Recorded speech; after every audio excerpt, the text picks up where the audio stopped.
It has gotten very loud in this building. That's the trophy they're fighting for, and that fight begins in about half hour. Here tonight, Stephen A. Smith, Michael Wilbon, Jalen Rose. I'm Mike Greenberg. Welcome to Denver. Delighted to have you for Game 1 of these NBA Finals on ABC. And we begin by seeing who's been delivering looks. That's brought to you by our friends at DoorDash. And look, it's all about the Joker. Nikola Jokic has been on a tear this postseason, averaging nearly 30 points, along with 13 rebounds and 10 assists. He's the third player to average a triple-double entering the finals. How about the company that he keeps? Magic Johnson did it in 1982. Wilt Chamberlain did it in 1967. So, Stephen A. Smith, if I said to you, Nikola Jokic is the best basketball player in the world, what would you say? I'd say, duh.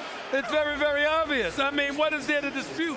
Right now, 29, 13, and 10, 54% shooting from the field, 47% shooting from three-point range at a big, slow as a snail, can't jump onto a curb, and nobody can stop him. There's nothing they can do with him. He's an elite passer. He's an elite scorer. He's got an elite touch, and he's doing things that only people like Wilt Chamberlain has done. Got 8 triple-doubles this postseason, eclipsing the 7th that Wilt Chamberlain had in 1967.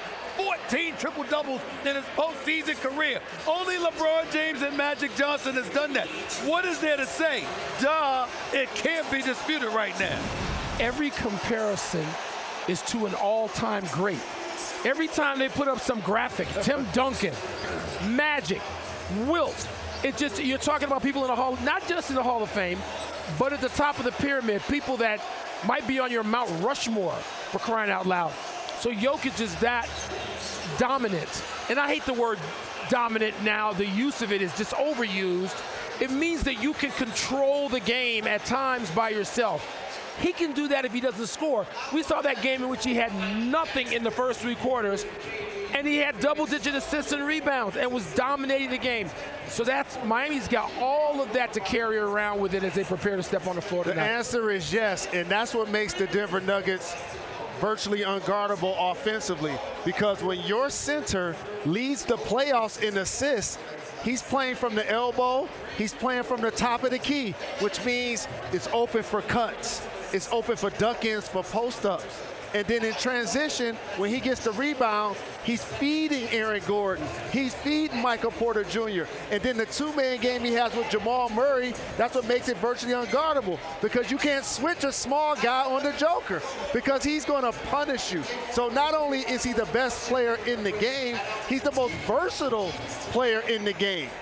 Does he need a championship to validate the greatness? He's a 2-time MVP. We've talked about the numbers, but he most certainly is not a household name, I'm imagining, in a lot of ways, in the ways that players like LeBron James and Steph Curry have been. Does he need 4 more wins to validate that place? I don't think he needs 4 wins to validate his greatness. I think he needs 4 wins to validate recognition for his greatness. If you don't win, nobody's going to talk about you. It's just that simple. You can't keep going home with somebody else taking a trophy with them instead of you when you're that great, unless you're going to take some cynicism with it. It's hard to throw any cynicism in this direction considering the purity and the greatness of his game.